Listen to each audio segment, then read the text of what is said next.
Muitas vezes as empresas acabam emitindo a CAT com medo de uma represária, do MPT, de alguma fiscalização, do enquadramento do INSS, uma multa, porque demorou em emitir a CAT. Mas é importante observar o seguinte, mesmo algumas portarias do INSS, por exemplo, que dizem que tem que ser emitida a CAT, mesmo por suspeita de acidente do trabalho, elas não devem prevalecer sobre o artigo 22 da Lei 8.213.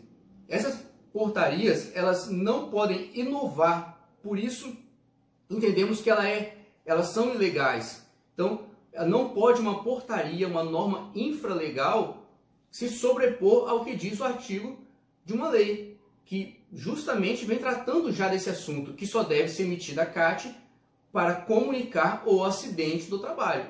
E no nosso caso, por exemplo, a doença ocupacional que se equipara a acidente do trabalho.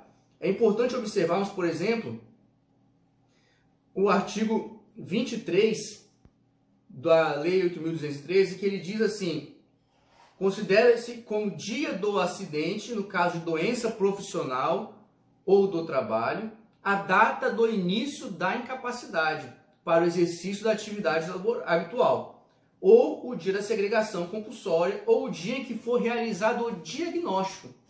Então é muito importante observar isso. Muitas vezes o empregado ele foi encaminhado para uma unidade médica, ou nem mesmo o médico ou a empresa, seus gestores, têm a certeza de que aquilo se trata de um acidente de trabalho ou de uma doença ocupacional equiparada a acidente de trabalho.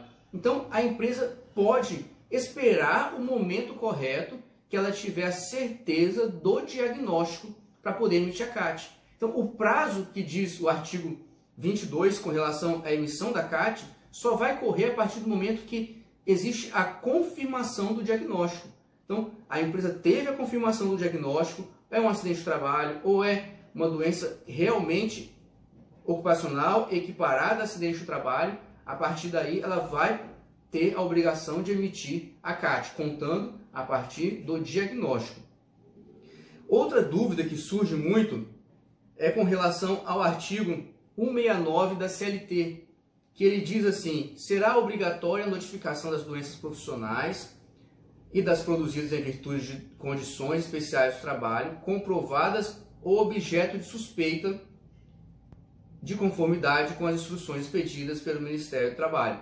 No caso aqui, o que tem pegado muito é a questão comprovadas ou objeto de suspeita. Então, muitas empresas acabam emitindo a CAT porque a CLT, no artigo 169, diz que em caso de suspeita deve-se emitir a CAT.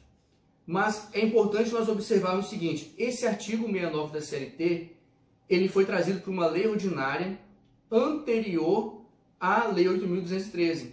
Ou seja, entendemos que tacitamente ele foi revogado pela Lei 8.213. E para aqueles que ainda entendem e insistem que não foi revogado esse artigo, nós observamos o seguinte: um outro entendimento que diz, é só observarmos que este artigo 169 está inserido na seção das medidas preventivas de medicina do trabalho, dentro do capítulo 5, que diz da segurança e medicina do trabalho, dentro da CLT. Ou seja, é um artigo direcionado para a atuação do médico do trabalho. Então, para quem ainda insistir em entender que esse artigo deve prevalecer, que ele está em vigor, nós orientamos que ele deve ser aplicado apenas pelo médico do trabalho. Então, se o médico do trabalho ele tem alguma suspeita, ele não tem confirmação, mas ele suspeita de que aquela enfermidade daquele empregado deve ser equiparada a acidente do trabalho, ele pode emitir a CAT nesse momento, justificando na CAT por que ele suspeita.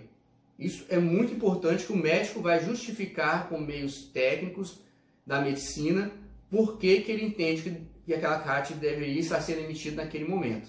Tá ok?